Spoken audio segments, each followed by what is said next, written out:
to Tuesday, No June coffee. 4th. Well, I've got my coffee in my Braves cup right here. And we got a lot to cover today. That was a wild show yesterday, man. Hey, hit the subscribe button at the bottom of the right-hand corner. Allow notifications on your Android and iPhone. Rob Browne here with Brenden Martin. We've got Chris Lee, Southeastern 14, joining us here, batting in the leadoff position for the first half of the show. And hopefully Yancey will be able to join us, Porter, that is. And I know Rodney Orr will be on in the second half hour. So, look, get pen and paper handy. Tell your friends, family, and neighbors. Sync us from any device, anywhere you are. Listen live or at your leisure, because here we come. Get pen and paper handy.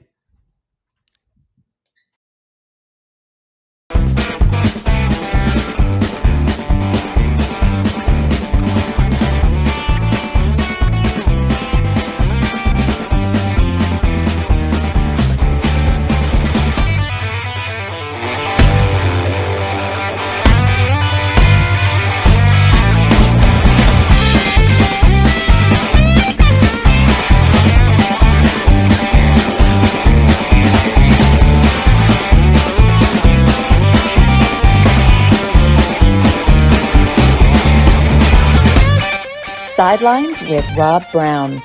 Talk sporty to me.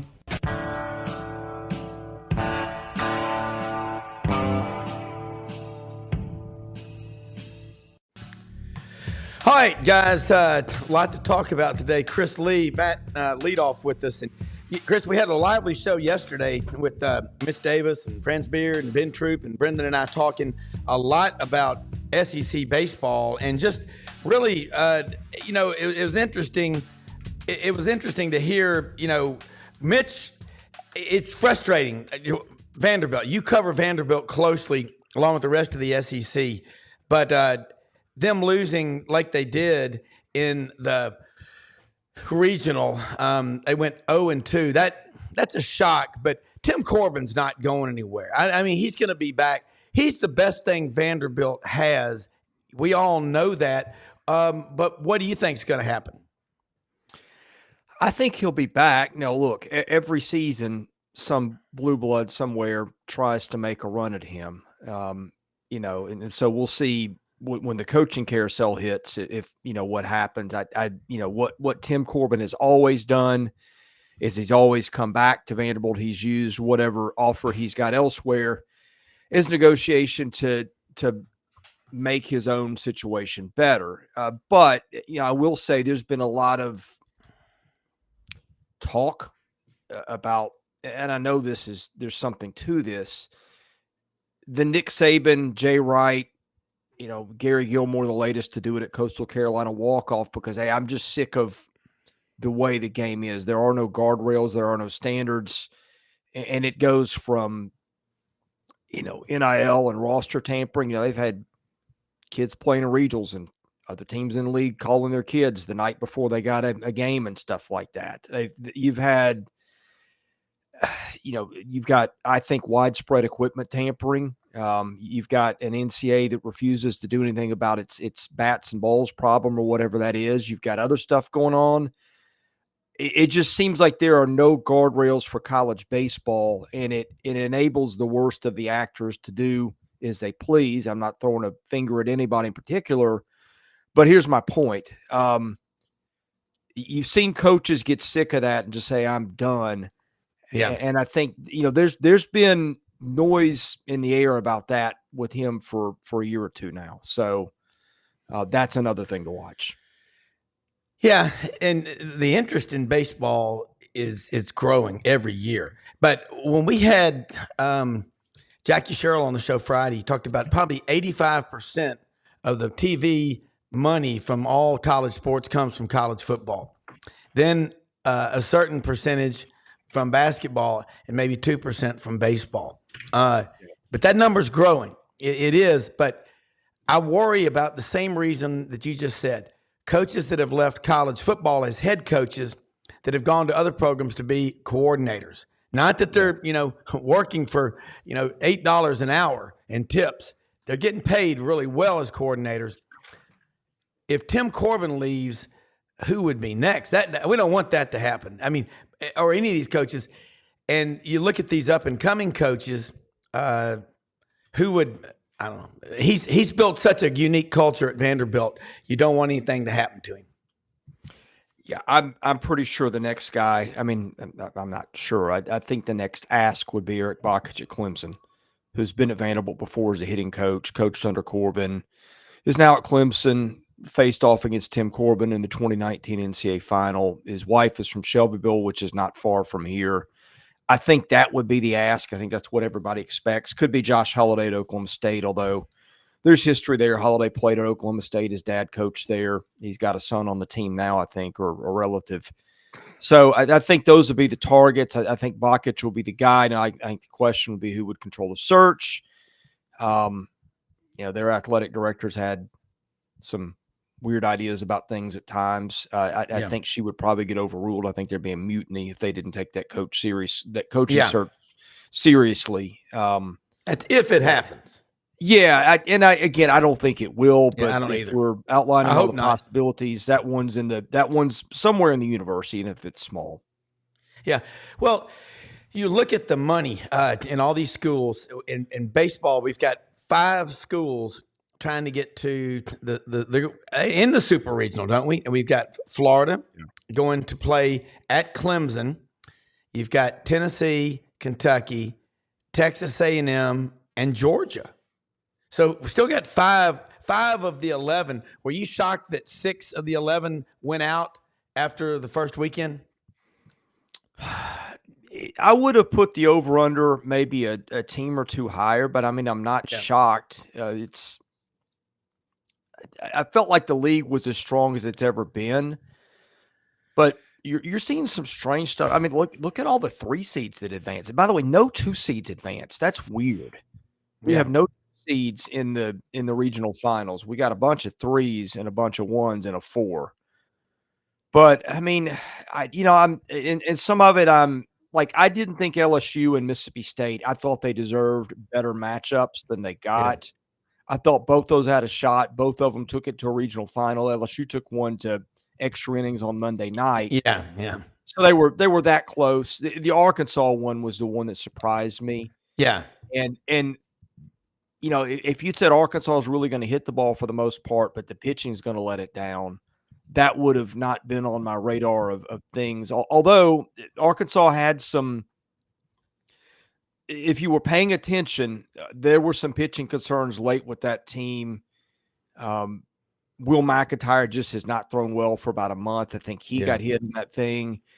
Brady Tigert didn't throw at all. They held him out. Mason Molina has not been great lately. That's 2/3 of their starting rotation. And the guy that had been untouchable, and I watched it, it was kind of a flukish thing, was their ace Hagen Smith. And look, they lost a game in which Hagen Smith threw, in which they out-hit Kansas State 13-5. Yeah. But I watched it, and sometimes it's when you get those 5, and they had a ball like an infield chopper that hit out in home plate, in front of home plate, got over second. That scored 2 runs. They had a 3-run home run, same inning. It just all happened at once. And I think sometimes when you are, I mean, Arkansas was number 1 team part of the year. Yeah. And surely not expecting to get run out of its own regional by Southeast Missouri State on a Sunday morning. I think sometimes, and I feel like they weren't the only team. Sometimes when you get ambushed in an unexpected scenario in a regional, and you got to turn around and play less than 24 hours later, you've seen some teams that don't react to that very well, and I think that was one of them. Yeah. Well, Arkansas in the last 5 years has won more baseball games than anybody in D1. I believe that's more than Tennessee. I think in the last 5 years is either the last 5 or the last 7. Okay. I think, and that's that I agree with you. You're like, wow.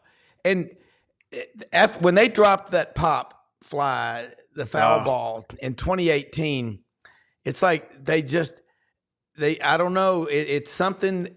Maybe they're looking over their shoulder and they're waiting for the other shoe to drop. I don't know. They've got everything that you want in a baseball program. plus incredible fan support. They lack for nothing. And Dave Van Dorn's been there for 20 plus years.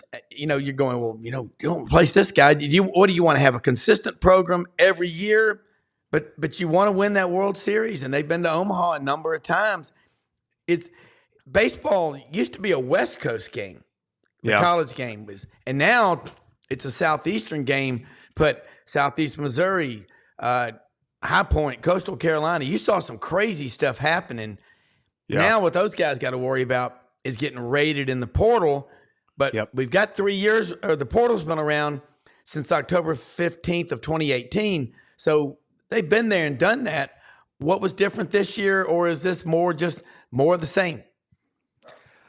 Look, I think if you went back and you took Dave Van Horn's career and you stopped it at the end of the regular season and said, let's play every postseason over again.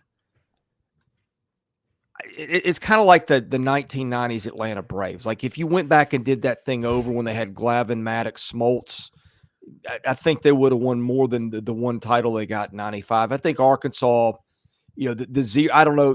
I think the number would be greater than 0.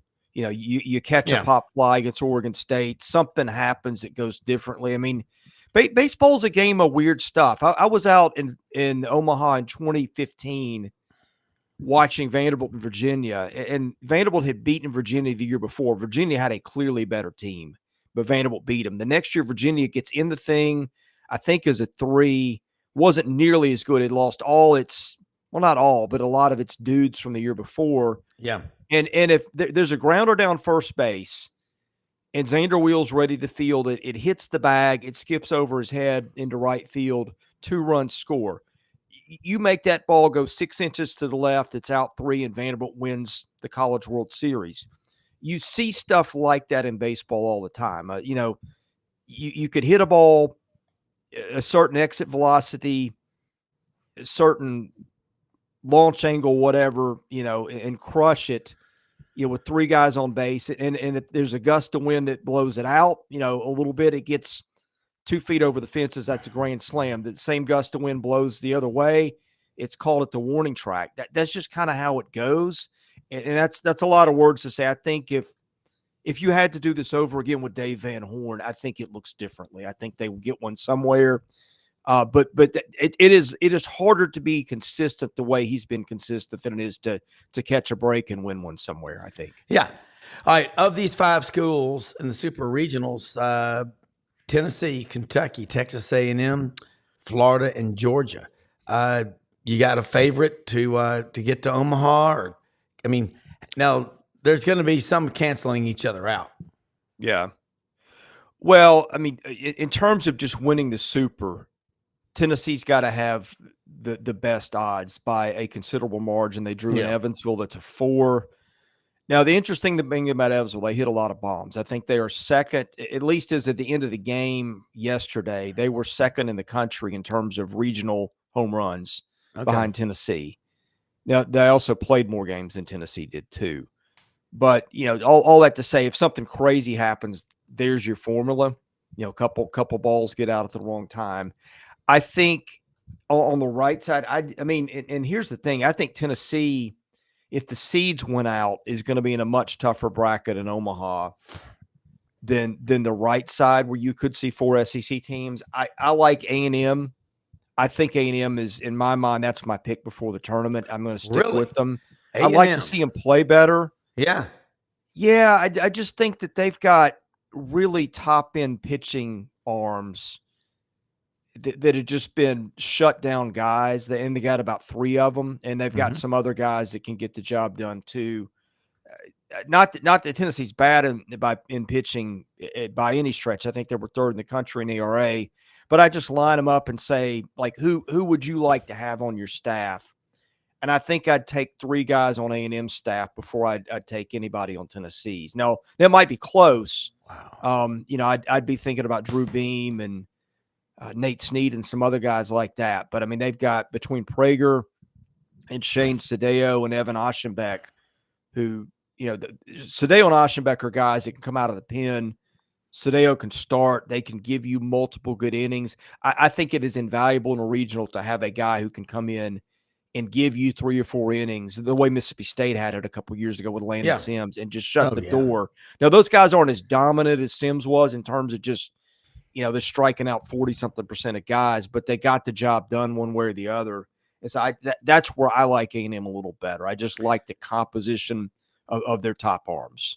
Well, Mississippi State, either the 2019 team that went to the World Series, and you remember Auburn had them down 4-1 in the ninth, and the famous throw from third Eduardo over Julian first. Couldn't field a grounder. Yeah. Oh man, that was. But was that the State team that their top 6 or 7 pitchers were all injured and they still made it to the World Series? Because it wasn't. I don't think it was 21, but that was just a miraculous job of coming through. But on the flip side, look at Auburn this year. I saw in the portal, half 7 or 8 guys I think are going into the portal. Ike Irish is back, but again, it's pitching. You go from you're in the World Series in 19, in 20 we don't have it because of the virus lockdowns. 21 not good. 22 Auburn's back in the World Series. 23 they go to a regional. They don't get out of the regional. What's Butch Thompson need to do besides get 7 or 8 pitchers, and where are they? Yeah, I think I'm trying to think back. I think the 2018 Mississippi State team was the one that was a little bit of a mess on the mound. That's the one that beat Vanderbilt to super. Neither team was really supposed to be that far, and then somebody had to win in a series. I think that went to extra innings in Game 3. Because 2019, I remember being out there, and I'm pretty sure. Excuse me. I saw Ethan Small pitch, and he would have been their top arm, and he would have been. Yeah, I mean, he's pitched with the Brewers. He's been in the bigs. I think he's in the bigs with somebody now. So I think it was 18. But, yeah, I mean, Auburn in particular, it feels like, you've had Casey Mize. You had the kid, I guess right. Tanner Burns.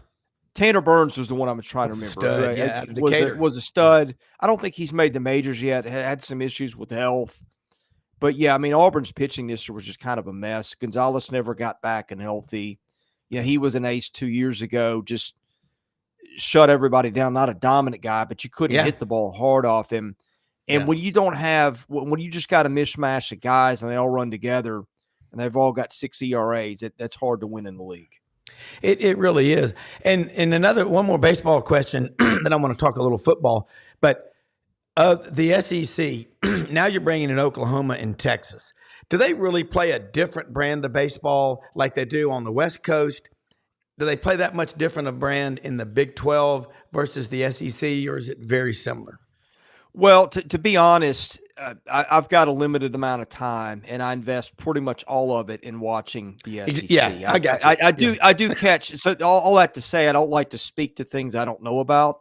Now, I did see Texas this year, and it felt like that was not your father's Augie Garrido team where they bunt and run and do kinds of stuff. They could hit some bombs. They didn't quite have the top end pitching that they've had before. But yeah, I feel like last I've seen of them, it had shifted a little bit. Oklahoma, I saw they got run out of their own regional by Connecticut, which was unexpected. And I mean, and that's a program that's just been kind of hit and miss. Their facilities haven't been as good. Maybe getting to the final in Omaha 2 years ago has raised the awareness there. I don't know yet. Now ask me in a year. I don't know everything you need to know about Oklahoma baseball, but that one I'm just a little short on knowledge.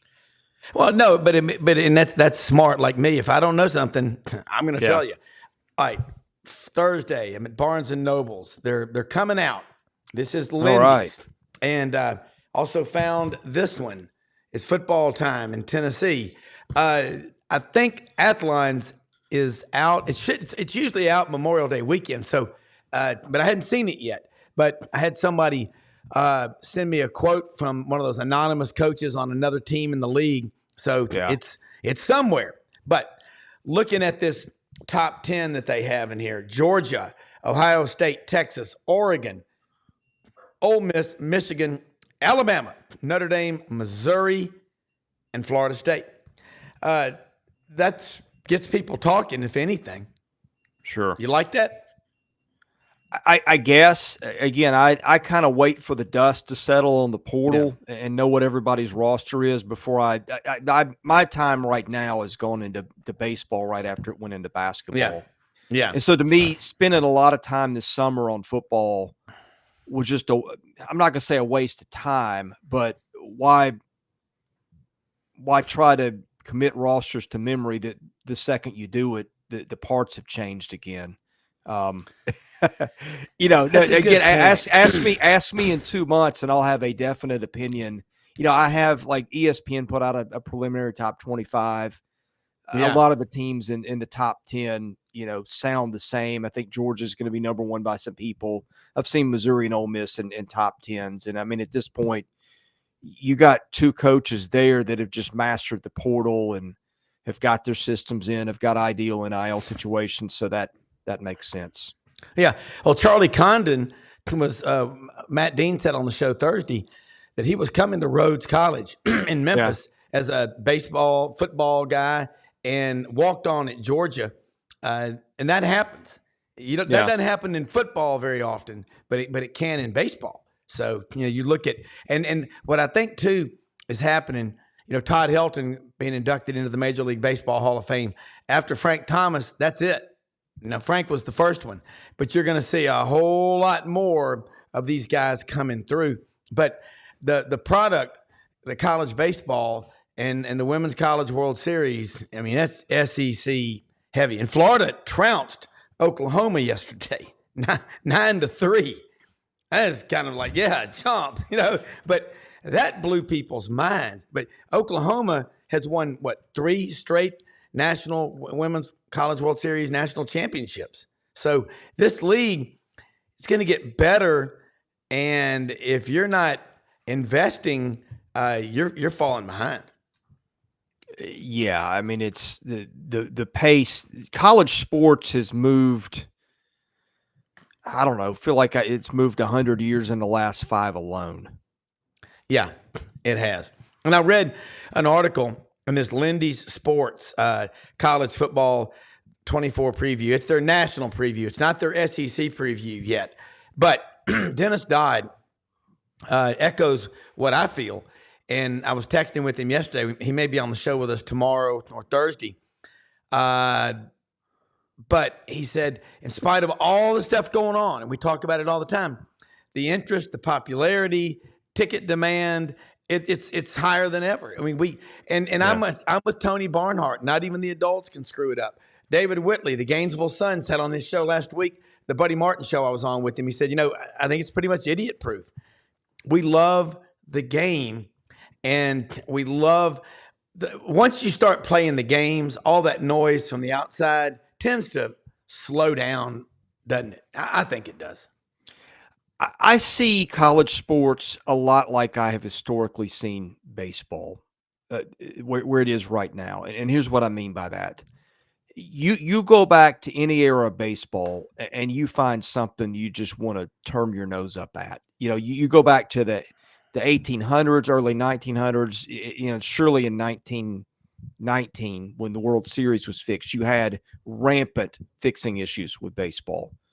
You get beyond that. They clean the game up. They decide they're not going to let blacks play for a long time. I mean, there were many trial balloons floated before Jackie Robinson, but you had a bunch of people that didn't have the courage to do the right thing because of the public pressure, which I see some commonalities with college sports there. Yeah. You go through. You had the owners had an iron fist on the game for 100 years. You had free agency, and owners said it's going to kill the game. Somebody made $100,000, I think, in the 70s or the 60s for the first time, and people lost their minds. And then that became $1 million in the late 70s, and we're going to break the game economically. Well, guess what? Franchises sell for dozens of times what they sold for 30 or 40 years ago. Players are richer than ever. The game is financially healthier than ever. You had player strikes after that, a couple of them that couldn't kill it, damage it for a while. Then you had the McGuire Sosa thing in the 90s, which was completely fraudulent, and you've screwed up the Hall of Fame. I mean, here's my point. You had times where baseball has screwed up historically everything at every turn. Now I think Rob Manfred, who I'm not crazy about, has gotten some stuff right with pace of play, but baseball, in spite of all the stupid decisions, has continued to prosper and grow and get more financially profitable. Yeah, I think college sports is the same thing. That doesn't mean that the decisions underneath and the leadership aren't mind-boggling and just stupid and smack of a lack of courage and leadership at times, but the product is still great. People still tune in spite of all the stuff that's wrong with it. And we could do a day of all the stuff that's wrong with college sports. And I see a lot of parallels there. You're right. And you look at the number of times historically when we've had decisions of putting games on TV in the 50s, the CFA decision in '84 to show basically every game on some form, ESPN Plus, streaming, whatever. And every time we overcome it. And again, that's what I talk about every day is the free market. But that's what it is. And we love the game. And in the off season, it's human nature to worry a lot. But worry, it merely is the absence of faith. That's what worrying is. And faith in the system, faith in the free market. And if you want to bet against the people of America, do it at your own peril. I'm not. I'm going to bet on the fans, and we'll get through all this stuff. Yeah, I mean, I go back and I look at, like, it just amazes me that something like the SEC network took so long to form. Yeah. I mean, 20 years ago, we were still, if you wanted to know what was going on with a certain SEC on SEC football game, you had to listen on the radio. Yeah. You couldn't find some of those things on TV. You're right. And look at how that has grown everything. That seems like an answer that was right out there in front of everybody, that a rock that never got overturned. So I think that's an example of leadership that lacked vision, and left millions of dollars on the table, but in the end, the game was overcome. Yeah. And Chris, I know you got to be on another show at 8:30. Let people know how they can follow you, keep up with all your great content. We'll do it again next week. And as always, we appreciate your time and also all your hard work. Well, thank you. Go to YouTube, search Southeastern 14. You will find us there. We cover SEC football, baseball, basketball at a 30,000-foot level. If you want to get a good read on what's going on at the conference, I think you will like what we do. Well, I don't think there's any question. We love it, man. It's the Southeastern 14, and you're gonna unveil on this show when it becomes the Southeastern, and those other guys. 16. Sure, why not? All right, we're take gonna care, be the man. Ocho. God bless you, man. I love this guy. Thanks, Chris. Thanks, Chris. Thanks, guys. All right, hey, Brenden. You know what's cool? My shirt. Yeah, that's a good looking shirt. But Chris is a very pensive guy, and he's studying 14, about to be 16. But he's right about he can give you the view, but he knows more than he wants to admit about all these schools. It's like we do, just because we do a ton of research. I mean, the preparation for every show that we do it's intense, and I know what you're doing, what I'm doing, and you know what? So what a wild deal. Rodney Orr saying got major issue going on. He'll try to join us as soon as he can, but Brenden, I wanted to talk, and I know Chris was short, so I wanted to get as much out of Chris as we could, because I know he was taking off. Excuse me, but curiously enough, with talking about baseball, and then sort of like, I always wonder, I went to part of the game last night, and it's like you always wonder, because I played baseball forever. You always wonder about aluminum bats, right? You always wonder about, talk to Dad about that for a while, Buddy Martin, about, it's cheaper. You go through wooden bats like crazy. Schools can't keep up with it, that kind of stuff. But, when you start looking at these, the correlation of what kind of athletes going to be playing, especially, at that level in the SEC, it's as good as any, minor league ball that you're going to go watch at a park or whatever. And in some instances, it's even better because you're getting to watch superstars before their time. So, going out, I'm always taken back by that whole thing where it's just like,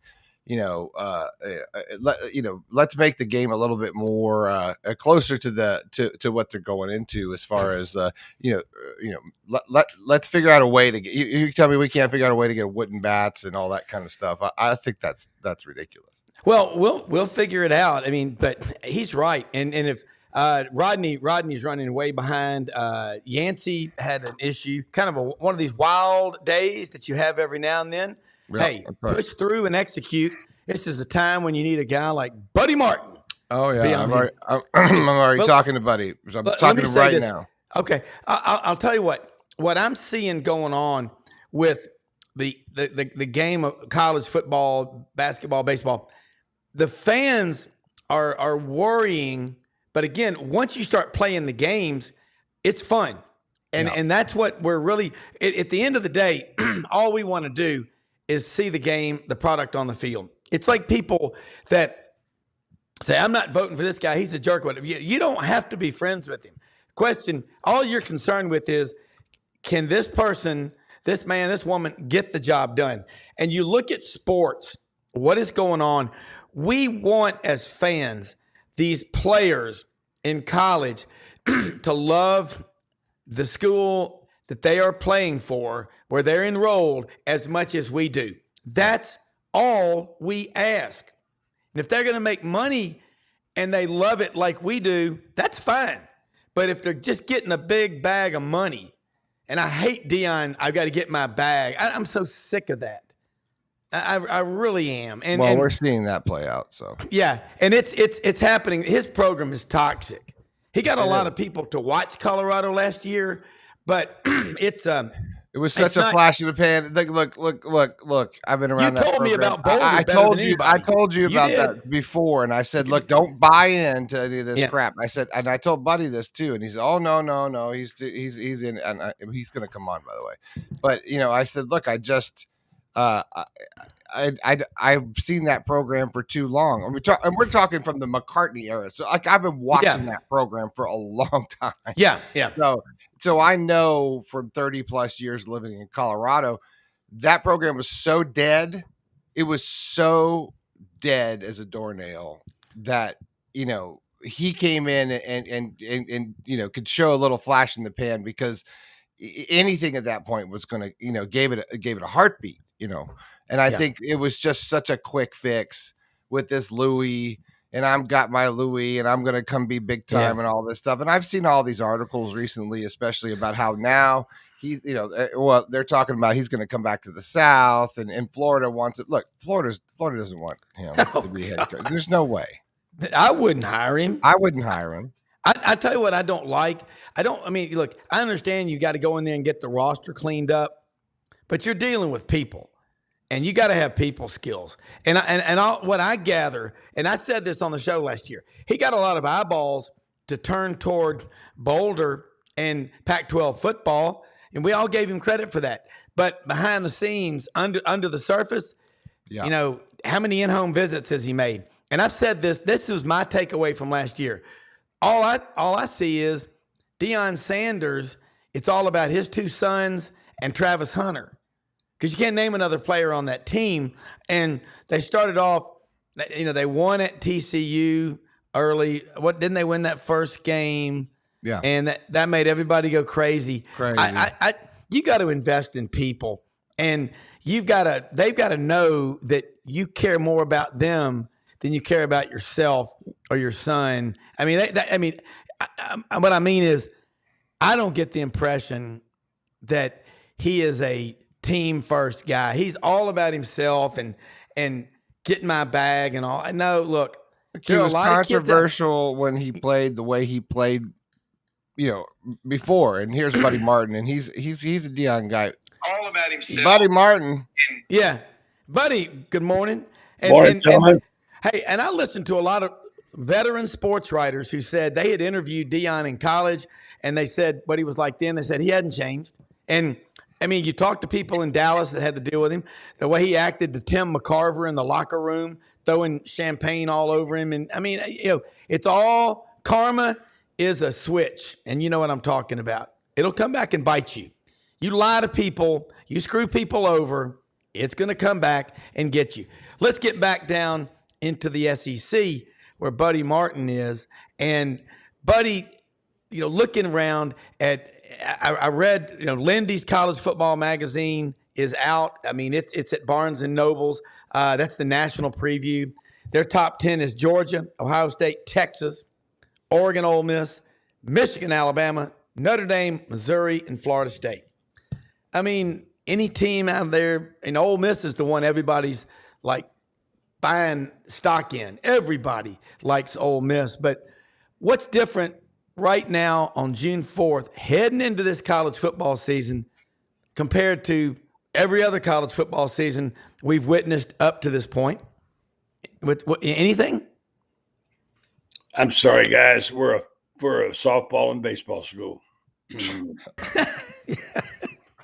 And gymnastics. Well, Not yet. But right now, as of yesterday, we're softball and baseball. Tremendous day for Gator fans yesterday watching their baseball team come back from the living dead.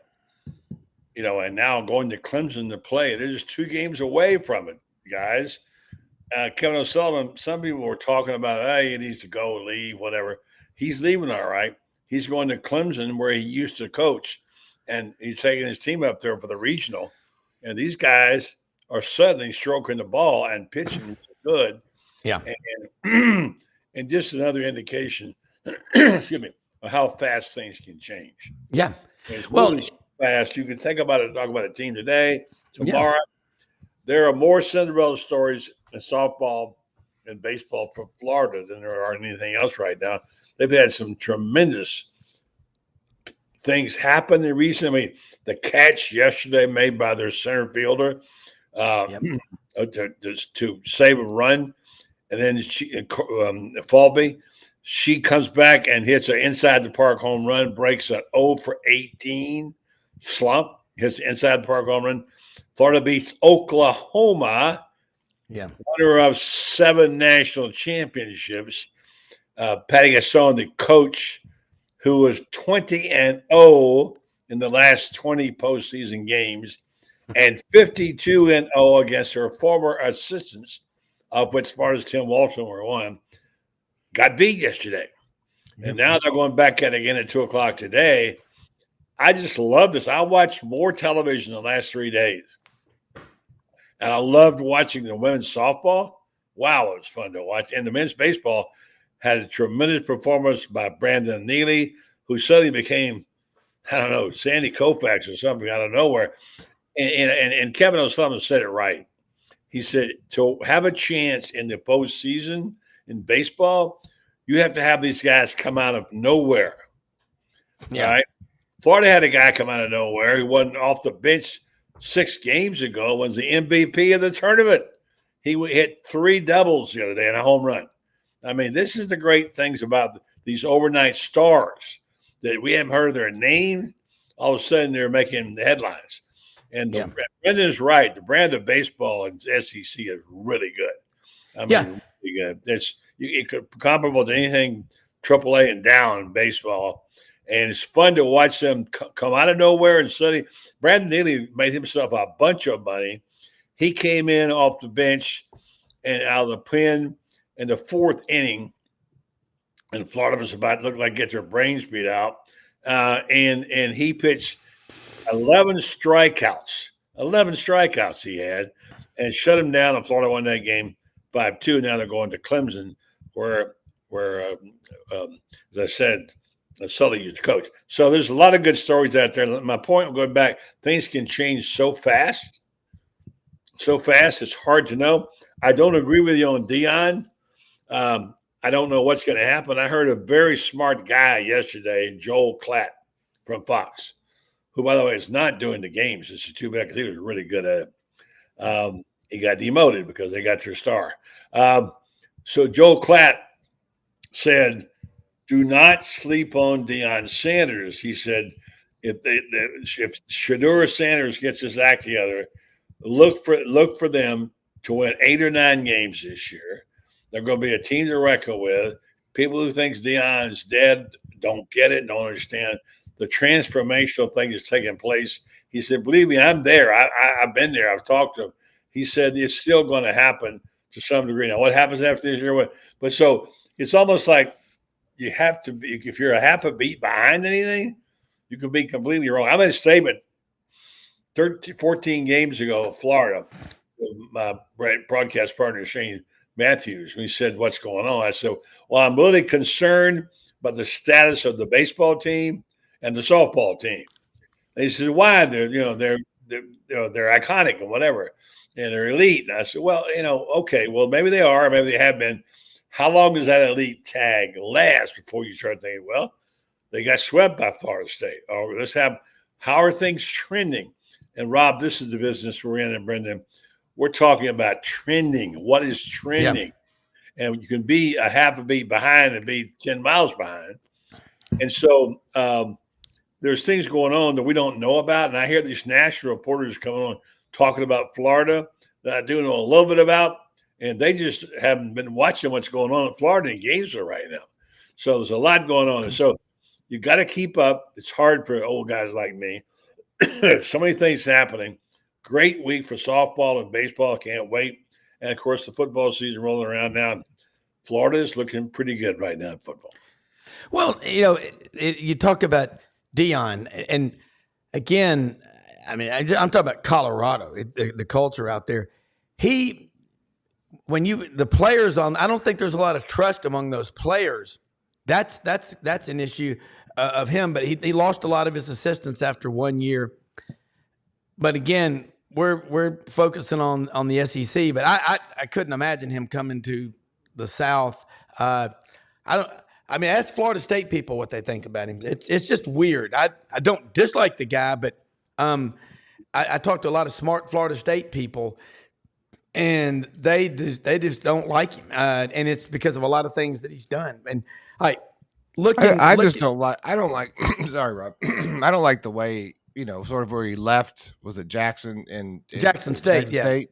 I kind of always look at like the way somebody exits their last situation. There was a little bit of controversy in there. I don't know if he's such a bad coach. I just think that he wasn't ready for this. I think this stage. I think he needed a little bit more time to marinate and sort of like go through, the process. I think he's going to have success at that level at Jackson State. I think that makes sense. You're going to attract that, that mid-range, athlete, probably with a lot of that rhetoric. But I think, what we've seen now is that, and also a telltale sign of, I think, a program in trouble is, the exodus of his superstars and people. He's having a hard time getting guys in there. So I don't know. I mean, I think people or even players can look past that sometimes and say, well, I'm going to look past some of the bling and this, that, the other thing. And some of the guys that, they all talk on Twitter and everything else. I don't know if they feel like they can win there, or if they're going to be successful there, and if they're going to be able to showcase their talents there. And then like Rob and I were talking about, buddy, is that Boulder's not a football town. CU's not it's really not, though. Look, they had a couple of big successes early, but that's a flash in the pan. I mean, they're not going to sustain that. That's not going to be like, packing it in for McNeese State at, 88,000 large. That's not going to happen there consistently.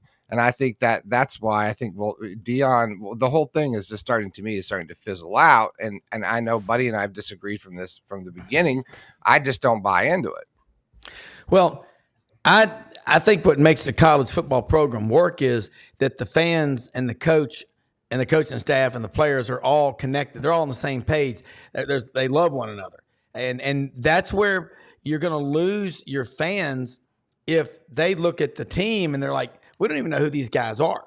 And they're only here because they got a bunch of money. And that's one of the things that you look at a locker room like Texas A&M under Jimbo. They had a bunch of hired guns out there, just, guys that had been brought in for a lot of money. And look, A&M is a great academic school.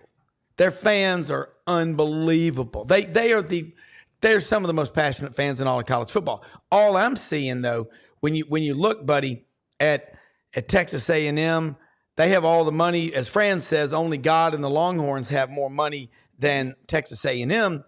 But you've got to have the right mix of the right people who are committed and believe that, that there's something bigger than just them.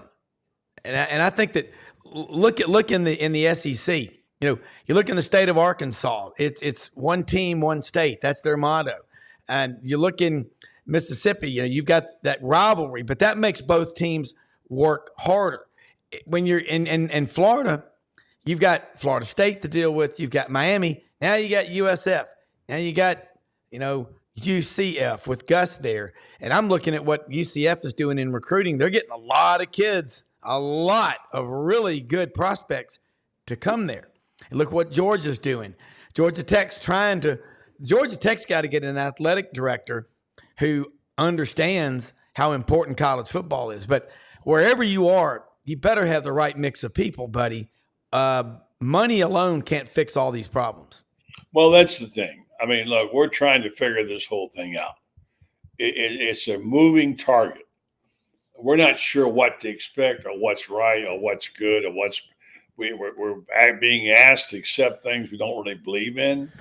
But that's the game. And remember this, as much as we like to think as purists that the game is the greatest thing and it needs to be protected and all that sort of stuff, fans are fans. Yeah. You win, they're going to follow you. All the things they said about you go away. Yeah, that's true. Fine. You're winning and you're getting recruits and you're making money. All is forgiven. We love you. And that's the game that we're in right now. So it's really hard to get any intrinsic value when it's what you and I go for, of course. Yeah. We want this to be, I don't know what this is. What is this Rumble? Yeah, that's one of my sponsors. How you fight is how you live. Rumble Boxing Gym. I thought it said Bumble. It's Bumble. How you fight is how you live. Rumble Boxing. Well, I did something to make it go. Yeah. Yes. Yeah. All right. So my point is that what's your buy-in? What are you here for? What do you accept? What do you want? Look, I'm excited about the future of the Super League. That I wrote a column about this a couple of days ago. This SEC is just incredible. I looked at the new FBI's list of toughest schedules last night. Yes. And it's, I think 9 of the 10 are SEC, Florida being the number one hardest schedule. And then what's funny about it is they're on each other's schedule. Mm-hmm. That makes their schedule harder. Yes. But that's all relative. Listen, when Auburn under Pat Dye had some tough years, his schedule was pretty tough too. And Big Ray is back when his team was not as good. They were underdogs a lot. His schedule was really tough. Your schedule is relative. It is what it is. The schedule, even when it's tough and tougher than what you like, is an opportunity to make a statement. Because if you do win, Billy Napier wins 8 games, he might be coach of the year. So it's opportunity. You hear these people say, well, this is why we came here. Well, this is why you came to Florida to play these kind of games. Fans were tired of the cream puff games, complaining about getting the directional schools there. Well, they don't have them now. And guess what? It's a tough schedule, but you can't have it both ways. So who knows? It's so uncertain what will happen in this league. I just had this thought about it when I wrote this column. Number one, get used to it. Texas is going to take credit for everything. Their AD was already on from down here in Destin. I saw that. Destin saying that forget about the Iron Bowl and the Florida-Georgia game. It's about the Red River rivalry. Hello. I don't think so. It's a fine route. We've not been to it. Don't talk sparking. Don't start talking smack on my doorstep before you get in my house. You're not even a member yet of this conference, and don't disrespect it like that. So we're going to have some fun with that, but it is going to make it really, really good for fans. Games will be great, and competition will be great. And let's face it, you talk about the Iron Bowl, you talk about Florida, Georgia, you talk about Texas.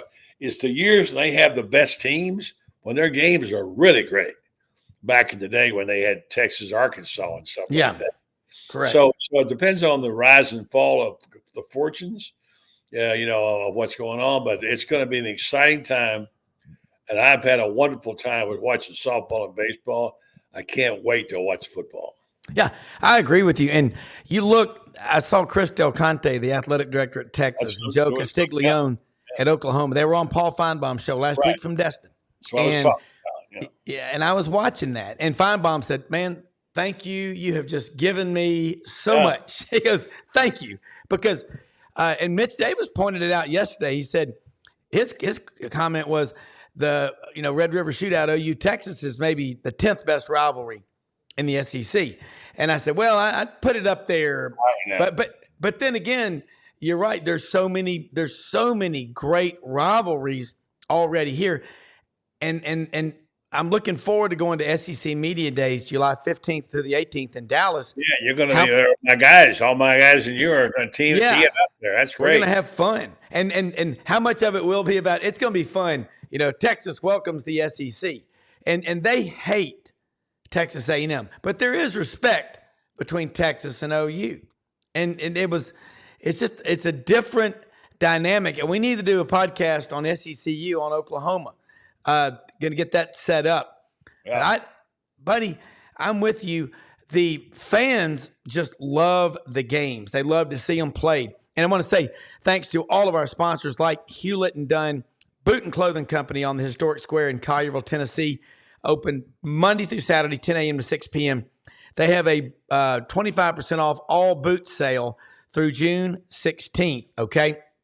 Keep that in mind. HewlettandDunn.com. They deliver anywhere. The Vitamin Shop, Oxford and Olive Branch, Mississippi, open Monday through Saturday, 9:30 a.m. to 8 p.m. Sundays, 10:30 a.m. to 7 p.m. The people that work there are squared away. They know what they're doing. They will get you the right vitamins, supplements, nutrients that match your body. They really are the best at what they do, the Vitamin Shop. And also, got to say this too, man, that Rumble Boxing, they do corporate training, all kinds of different deals if you're a student, whatever, but rumbleboxinggym.com in Midtown Memphis, 1835 Union Avenue. All of our sponsors, like Tom Martin's Body Shop, Matei's Garage, they are the best. You can find them all on our website at sidelines.live. The AD from Texas thinks they're going to waltz into the SEC and automatically start winning and take over the league. LOL. That ain't going to happen. And, buddy, I think it's good. Has there ever been more fun stuff? Jackie Sherrill was on the show Friday, and he said, it's all about eyeballs. Don't forget that. It's eyeballs. College football brings in 85% of the TV money that's paid to colleges. 85% at least. Is that – I think he's right. Well, that's true, but don't forget things are changing. The story going on in women's basketball right now with Caitlin Clark is absolutely amazing. If you look at her accomplishments and what she's done, you know what, eyeballs. The WNBA went from 0 to 100 in a hurry. Yeah. And the bizarre thing has happened with the incident she had this past week. And America got real mad in a hurry. These are the most watched games in the sports right now. Caitlin Clark has brought the eyeballs with her. Yeah. Why wouldn't the NBA realize, WNBA, hey, she's like Larry Bird, Magic Johnson. Mm-hmm. She brings us people and brings us money. And some of the salaries that the women are making, 100,000, are going to be $500,000 because of it. And then she gets cheap shotted and all that stuff that went on his pad. I won't get into it now because it's been all over TV. But the point is that you can take a position on this real easy. You can take a position of, a race if you want to, which I don't think it should be, but that's how it will be played by some. You can take a lot of positions, but I'd say it's a new brand of stupidity when you got the golden goose there and you're about to chop her head off. Yeah, correct. Now I read today that, believe this or not, that the WNBA is looking at potential suspension of Caitlin Clark because she has so many technical fouls in 11 games. What are they thinking over there? My gosh, they got something handed to them. They better protect the franchise. This girl has brought more eyeballs. I know more. My wife never watches any kind of basketball. She absolutely loves Caitlin Clark. Yeah. She'll watch her anytime. And she's just one of many. The marginal fans, it's like when Tiger came to golf. Tiger brought a brand new element. John Daly came to golf, brought a brand new element. When you bring a new element into your game, now you're talking about unbelievable marketing potential. I guess where I'm going with this is that you want to protect the franchise. The SEC's got a great thing going. They're set for a long time. But, boy, when you get an opportunity to showcase someone like Caitlin Clark, do not mess around. Give her the floor. No, I agree with you. And you look at what different players in college football, the NFL, Patrick Mahomes, he brings a lot of eyeballs to the TV. Caitlin Clark certainly is changing everything in terms of salaries for the WNBA and all like that. I think that what a lot of people are they're excuse me there. They're looking at Caitlin Clark. She didn't win a national championship. She played for a couple of them, but she is the most prolific scorer ever, and she's really good. And she is she's very popular. She's the All-American girl, whatever. You know what? It's a tough game. I mean, it's going to be tough, but we'll see how this plays out. But she's bringing money to the WNBA. The men they watch the NBA, but not in numbers like the WNBA. But it's a lot more men, I bet, watching WNBA right now than women. I'll make that bet. I just think men are bigger sports fans. Women go to the games with their boyfriends and husbands and dates all the time, but I think men are just bigger sports fans, and I bet you they are a big percentage, a majority. We can talk about this on my show tonight. You're going to be on with me. Yeah, it's not just the games. Yeah, it's the residuals. Like last night, I happened to be watching the baseball game. Boy, some good baseball play. I really have. And baseball and softball both. I watched so much baseball and softball this past weekend, and I will watch it again, especially today at 2:00 when Florida tries to get to winning softball again against mighty OSU. But there's other things, like accidentally there were channels left on last night on ESPN. They had a feature with some of the female stars in basketball, how they got there. Mm-hmm. And they went there and they told the story of their recruiting. And Caitlin Clark was one of them. It was fascinating. Yeah. The story, you forget, she was going to Notre Dame. She basically accepted. She's Catholic, yeah. Yeah, she was going, but then she had to tell her back out and say she stayed home. What was a wonderful love story with the Iowa fans. Yeah, it is. Those are the kind of stories that you got to get. You got to listen to, because that's what's. I agree with you. Look, we've run out of time, but buddy, you nailed it. Those are the stories you better be paying attention to. That's why great sports writers matter. Hey, great show today, folks. We're the most blessed country in the history of the world. Tell your friends, family, friends, and neighbors about Sidelines, SEC Sidelines Sports Network, SECU, and I'll be on the Buddy Martin Show tonight, which you can watch Monday through Thursday. Have a great one, folks. We're out of here. See you in the morning.